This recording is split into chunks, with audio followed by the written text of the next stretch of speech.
Dalam suatu percobaan kimia, suatu larutan perak klorida ditambahkan beberapa mililiter larutan natrium klorida yang memiliki ion yang senama berupa ion klorida. Dalam larutan tersebut, terjadi pembentukan endapan dari perak klorida. Peristiwa ini menunjukkan bahwa penambahan ion senama dapat menurunkan kelarutan dari larutan garam, seperti perak klorida. Adakah pengaruh lain dari penambahan ion senama dalam suatu larutan terhadap kelarutan? Mari kita simak pembahasannya berikut ini. Pada pembahasan sebelumnya, telah diketahui bahwa garam yang sukar larut, seperti perak klorida, akan mengalami reaksi kesetimbangan ionik. Akibatnya, setelah terjadinya reaksi ionisasi, akan terjadi reaksi penggabungan kembali anion dengan kation yang dihasilkan untuk membentuk suatu padatan atau dapat disebut endapan.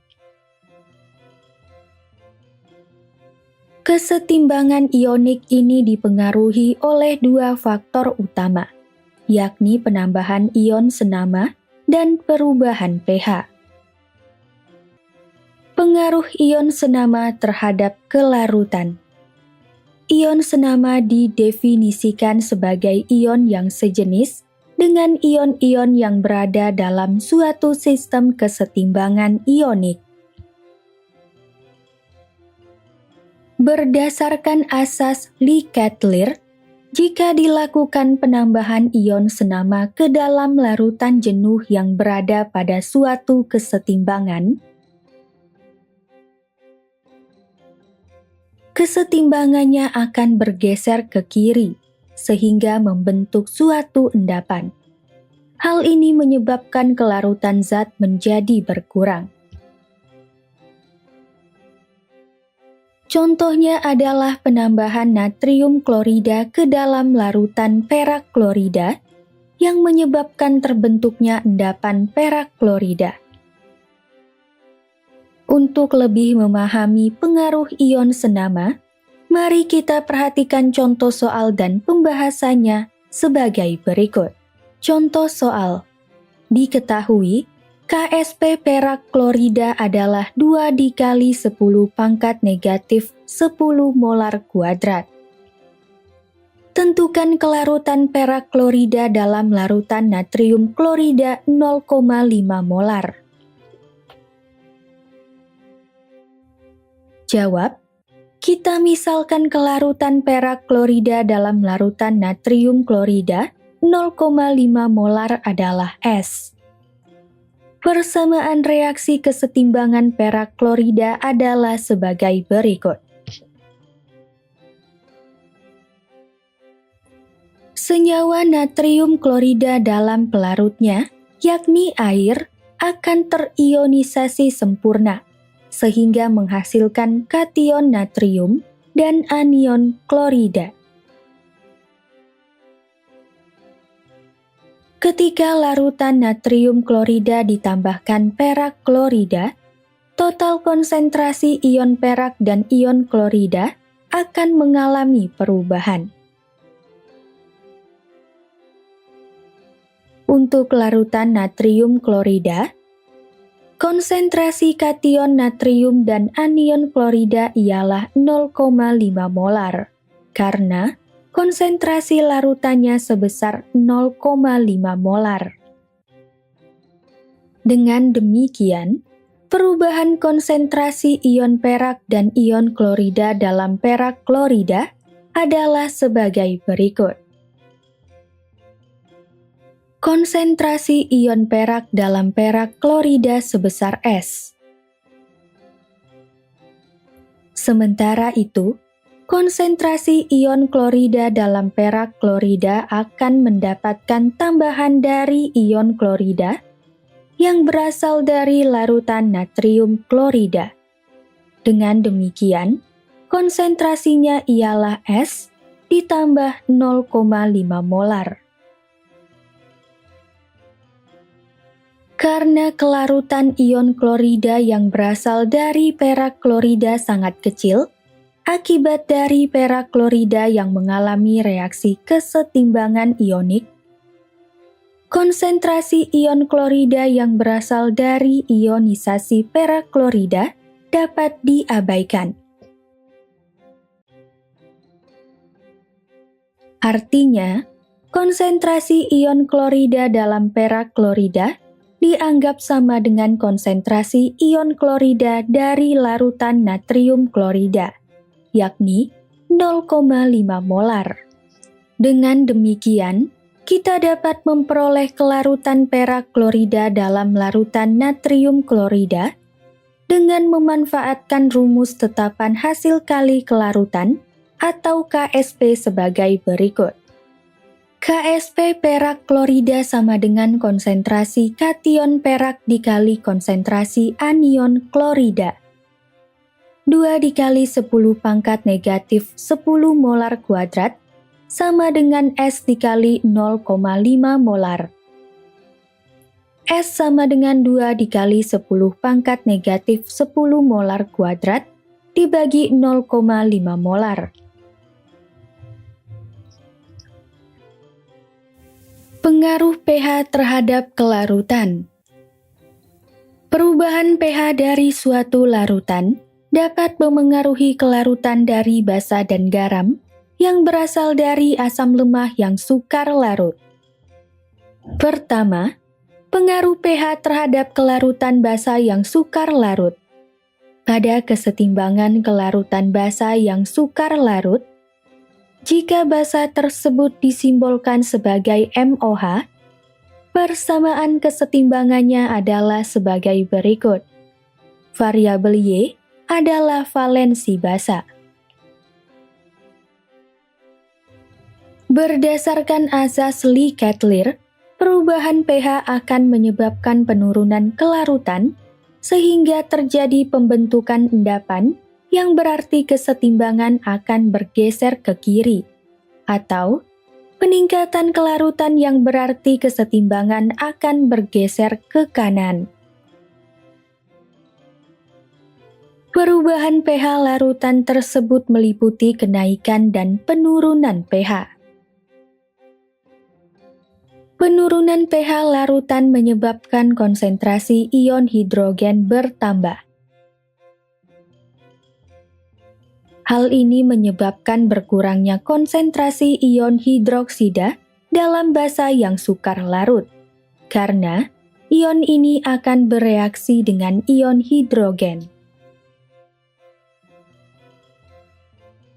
Berkurangnya konsentrasi ion hidroksida akan menyebabkan kesetimbangan bergeser ke kanan, sehingga padatan basa yang sukar larut akan terionisasi menjadi ion-ionnya. Hal ini menunjukkan bahwa penurunan pH larutan akan meningkatkan kelarutan basa yang sukar larut. Kenaikan pH larutan menyebabkan konsentrasi ion hidroksida dalam larutan basa yang sukar larut bertambah besar. Hal ini menyebabkan kesetimbangan bergeser ke kiri, sehingga makin banyak padatan basa yang sukar larut yang terbentuk. Hal ini menunjukkan bahwa kenaikan pH larutan akan menurunkan kelarutan basa yang sukar larut. Untuk memahami hubungan pengaruh perubahan pH terhadap kelarutan basa yang sukar larut, mari kita perhatikan contoh soal dan pembahasannya sebagai berikut. Contoh soal. Suatu larutan magnesium hidroksida memiliki pH 10 dengan kelarutannya adalah 1,8 dikali 10 pangkat negatif 3 molar. Jika magnesium hidroksida dilarutkan dalam larutan buffer dengan pH 9, tentukan kelarutan magnesium hidroksida tersebut. Diketahui, KSP magnesium hidroksida adalah 1,8 dikali 10 pangkat negatif 11 molar pangkat 3. Jawab, jika pH larutan buffer adalah 9, kita dapat menentukan nilai konsentrasi ion hidroksida dari larutan buffer tersebut dengan cara sebagai berikut. pOH sama dengan pKw dikurang pH, sama dengan 14 dikurang 9, hasilnya adalah 5. Dengan demikian, nilai pOH-nya adalah 5. Selanjutnya, konsentrasi ion hidroksida dapat kita tentukan dengan memanfaatkan nilai pOH-nya sebagai berikut.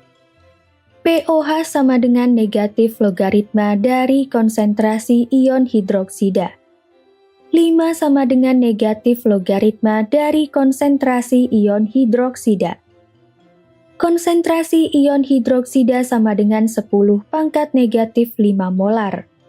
Dengan demikian, konsentrasi ion hidroksida dari larutan buffer tersebut adalah 10 pangkat negatif 5 molar. Adapun hubungan kelarutan dengan kesetimbangan ionik magnesium hidroksida adalah sebagai berikut. Konsentrasi ion hidroksida dalam larutan adalah 2S ditambah 10 pangkat negatif 5 molar. Namun, karena nilai S sangat kecil, nilai tersebut diabaikan. Dengan demikian, kita dapat menganggap bahwa konsentrasi ion hidroksida sama dengan konsentrasi ion hidroksida dari larutan buffer, yakni 10 pangkat negatif 5 molar. Adapun nilai kelarutan dari magnesium hidroksida yang ditambahkan ke dalam larutan buffer dengan pH 9 adalah sebagai berikut.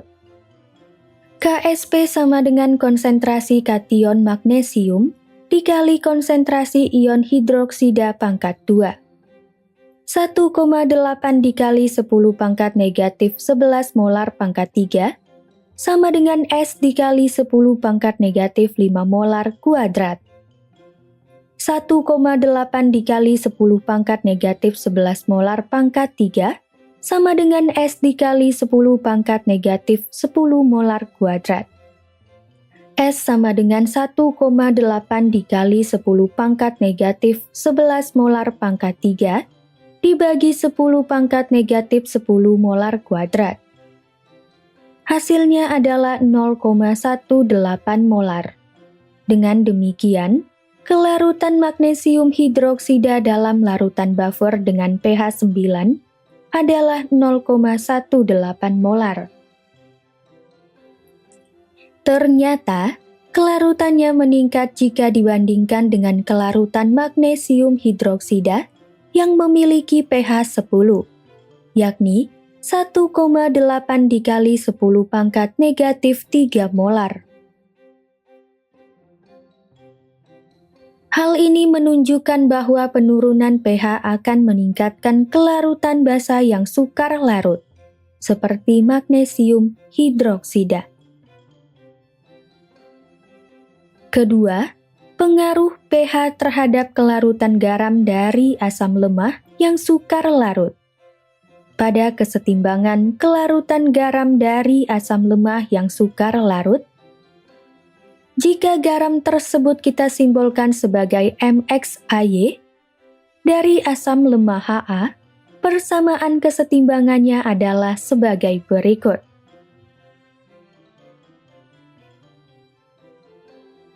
Nilai X menyatakan koefisien reaksi dari kation MM+, dan Y menyatakan koefisien reaksi dari anion An-.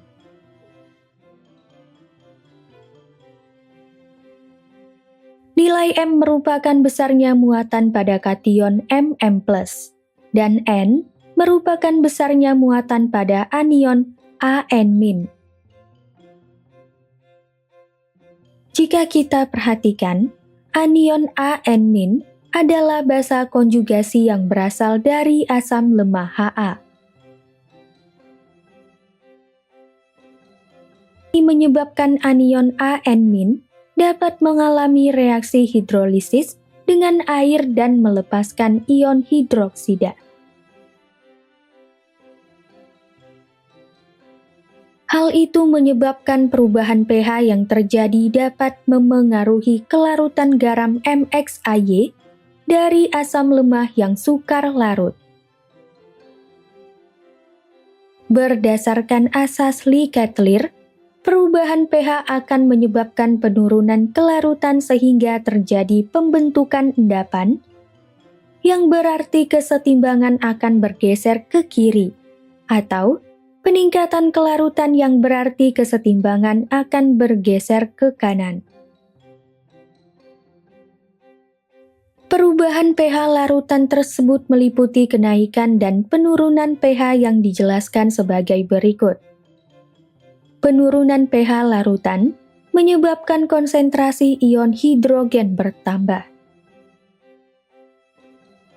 Hal ini akan menyebabkan berkurangnya konsentrasi ion hidroksida, hasil dari hidrolisis anion dalam garam dari asam lemah yang sukar larut, karena ion ini akan bereaksi dengan ion hidrogen.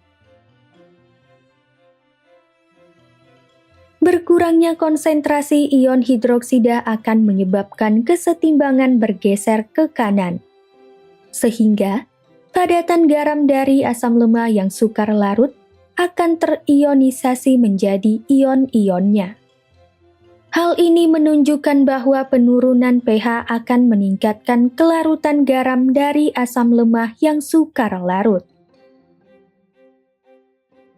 Kenaikan pH larutan menyebabkan konsentrasi ion hidroksida dalam larutan garam asam lemah yang sukar larut bertambah.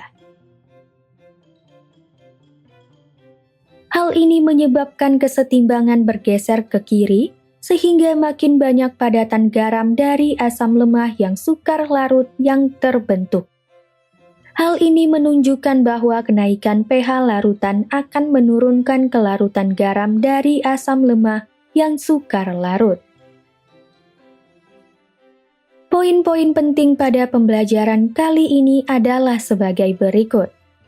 Pertama, penambahan ion senama ke dalam larutan jenuh yang berada pada suatu kesetimbangan menyebabkan kesetimbangan bergeser ke kiri. Hal ini menyebabkan pembentukan endapan sehingga kelarutan zat menjadi berkurang. Kedua, penurunan pH larutan akan meningkatkan kelarutan basa yang sukar larut. Sedangkan kenaikan pH larutan akan menurunkan kelarutan basa yang sukar larut.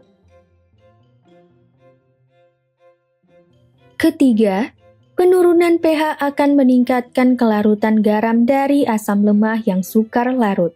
Sedangkan kenaikan pH larutan akan menurunkan kelarutan garam dari asam lemah yang sukar larut.